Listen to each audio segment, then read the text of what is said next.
Hello everybody and welcome back to my channel. My name is Becca and today we are doing another plant category, and that is plants with veiny leaves.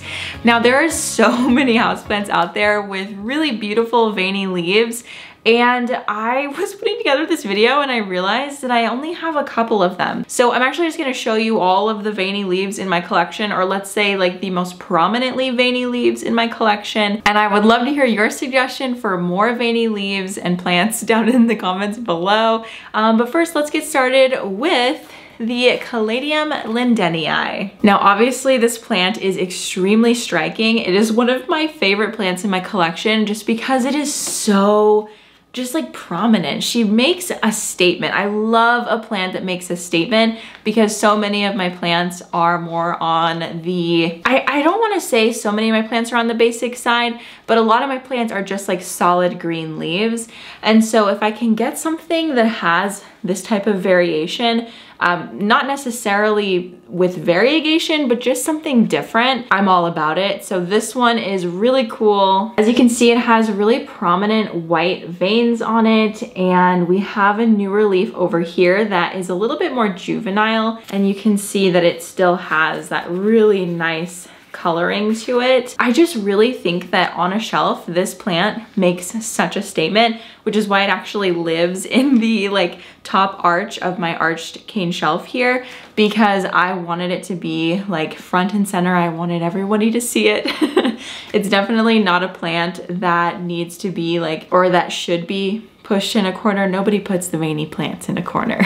You know what I mean? Like, these are the plants that you have front and center and you want to showcase them. It's actually in a glazed pot here. This is from Bud and Bowl, one of my favorite pottery artists. It's been pretty happy in this pot. It doesn't dry out all that fast, which I'm really happy about, because with this being a caladium, it also goes by another name. I don't know if it really is considered a caladium at all. I'm very, overall confused by the idea of this plant, but it does need a little bit more in the way of moisture. I don't think it necessarily needs like super high humidity. It lives in the ambient humidity of my plant room really happily, but it doesn't put out new leaves too often. So maybe it isn't as happy as I hoped. But either way, I mean, the leaves that it does have are really beautiful, and it did get spider mites like maybe a year or a year and a half ago, and that was a really hard one to come back from because I didn't notice for a little bit. And when I did notice, in my treatment process, I disintegrated some of the leaves because I just took it a little bit too far with the dish soap. So it has put out 2 leaves since then, I think.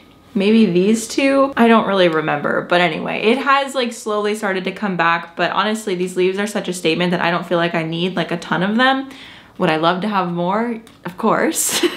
But this is definitely a really lovely statement in and of itself. Now, if we're talking veiny plants, we have to talk about Hoya, because there are so many Hoya varieties that have really, really beautiful veins, and I don't have them in my collection, but one of them that I do have is the Hoya elliptica. And honestly, you guys, this plant has overcome a lot since I bought it.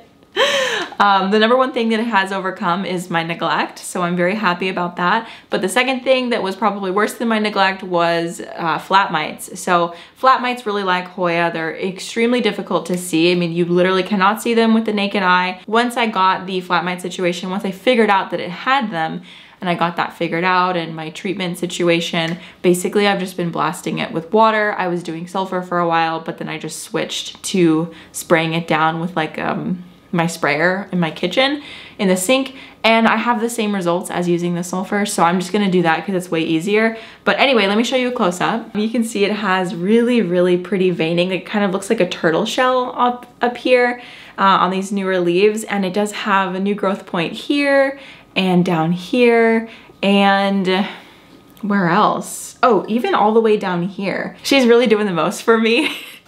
And I'm so happy because this is actually one of my good luck pots. I had my first Fittonia in this pot, which, okay, well, it did die, but it did really well in this pot until it died. So I kind of consider this my good luck pot, and whenever I have a plant that I like really, really love and I want to give it a boost and it fits in this pot, then I'm gonna put it in this pot because it's just, I don't know, it's my good luck pot. I don't know if you guys have anything like that in your collection. Anyway, as far as care goes, this Hoya is pretty standard with other Hoya. It doesn't need like a ton of humidity. I just have it sitting in a south window that gets dappled light underneath a tree. So it's not getting like an extreme amount of light by any means. I'm sure that if it got more, it would obviously be happy. Hoya really do enjoy having a lot of light.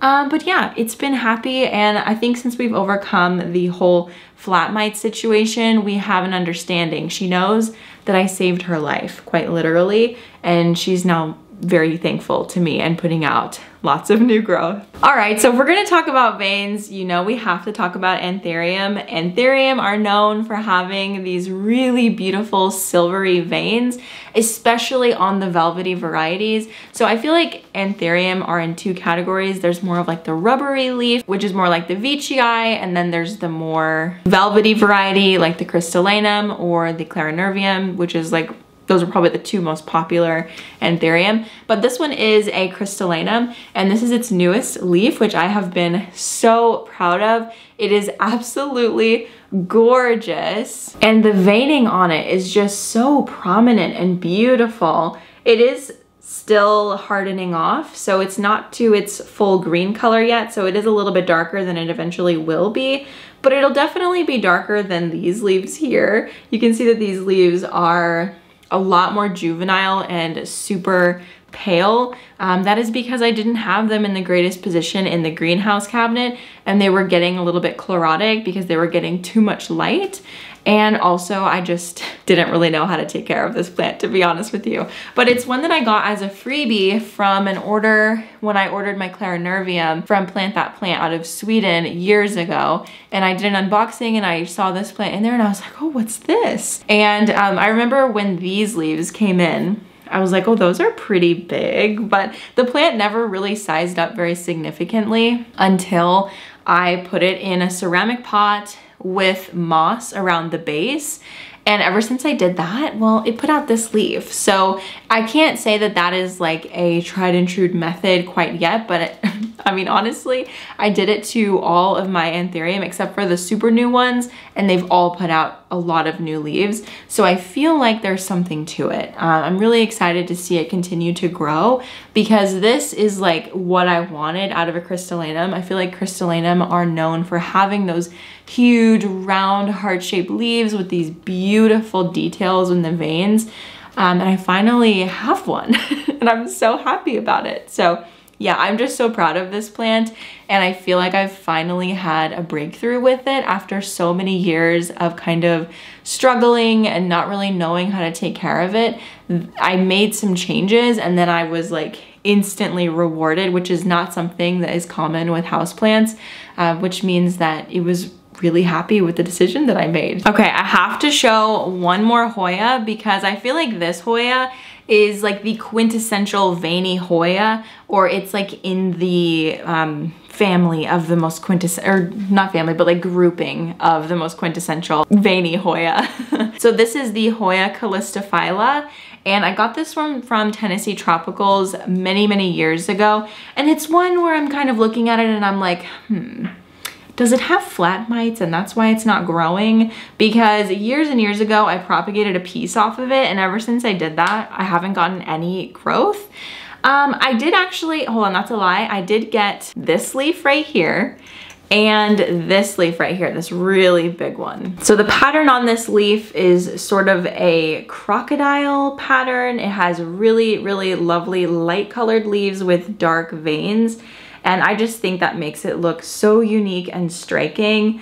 I just love this plant so much, and it's so annoying. Like, I hate to even like complain about this, but it blooms all the time, like constantly. Actually, a couple months ago, I had a triple bloom, which is crazy for a plant this tiny to be blooming that much. Is just absolutely wild. But what's most exciting about this plant is obviously the foliage because it's so cool. So I don't know what I need to do. Maybe I need to give it like a ton more humidity, a ton more light. It's not getting a ton of light right now as it is. So I feel like that's a contributing factor to why it's not putting out new leaves. I've had it in a lot of different care situations and just nothing has happened. So I don't know. It needs a boost of something. I fertilize it, I water it. I don't really know. It's a bit thirsty right now, I will admit. But generally, I tend to her just like I do the rest of my Hoya, and she just doesn't do anything. So it's a really good thing that she's very beautiful, because usually when plants do that, I get rid of them because I get bored. It's just so pretty, I can't bring myself to get rid of it. Like, I would never get rid of this plant. In terms of veiny plants, and the fact that this is my YouTube channel, you know that we have to just briefly for a moment, chat about the Fittonia. And I can't talk about it for very long because this is like really heavy. It's the end of the day, I'm tired. But the Fittonia is like the quintessential veiny leaf plant. It's so beautiful. And you know, they come in so many different colors and varieties. And this one happens to be my favorite, this like darker green foliage with this more light, subtle veining. There are some Fittonia that have like really extreme veining on them. I tend to like a little bit more of this like simple green vibe. I mean, I genuinely think you could get lost in this plant. It's so beautiful, especially when they're this big. Like, it's just so vast. There's so much to look at, and I just think it's the best. So if you're looking for a veiny plant that is, I'm gonna say, easy to take care of. A lot of people might come for me in the comments for saying the Fittonia is easy, but it's so vocal. Like, if it's thirsty, you will know. And as long as those leaves are not crunchy, it's probably gonna be fine. Just give it a water and it'll perk right back up. I have a really old video of Fittonia care that I kind of want to revisit for my previously on De La Plante series, because I feel like my advice would be really similar, but maybe now I have a few more years of taking care of the plant. Maybe my insight would be a little bit better. I don't know. Let me know if you'd be interested in something like that. But you know, I couldn't talk about veiny plants without bringing up the Fittonia. I'm sorry, I just had to. Anyway, thank you guys so much for checking out this video. Again, if you guys have any suggestions for veiny plants, especially, like, I know there's a lot of veiny Hoya, so if you have a veiny Hoya that you like absolutely love, definitely leave that in the comments. But if there's other types of plants that you really like that are super veiny, let me know, because I realize that I don't have very many and I would love to have more because I think it's such a striking detail. So anyway, thank you so much for watching this video. Don't forget to subscribe if you like this type of content, and I will see you in the next one. Bye.